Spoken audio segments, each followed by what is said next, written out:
into the United States.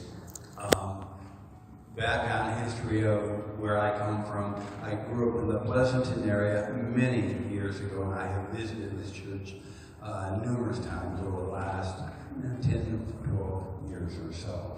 So we're here on a breaking the visa expedition, visiting my mom, ministering to family, and we have another trip shortly after this one where we travel ministering to another side of our family here in the United States. So it's good to be here with you, and by all means, definitely keep in prayer the direction of the church, what God is doing, where He's moving it. Sometimes God will move in a way that we don't expect.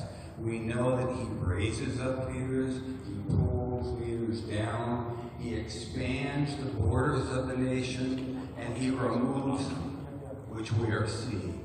Is that of God?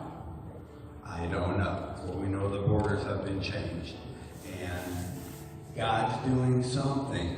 So there is an opportunity, regardless of how this vote turns out in just a moment, there's an opportunity, and I would encourage each and every one of us to reach out to minister to those that we see coming in.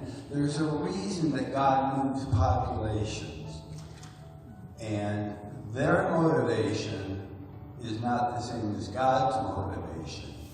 And when you see people in the neighborhood that you know weren't there a few months ago, share the love of Jesus with them, because God allowed them to come in for a reason.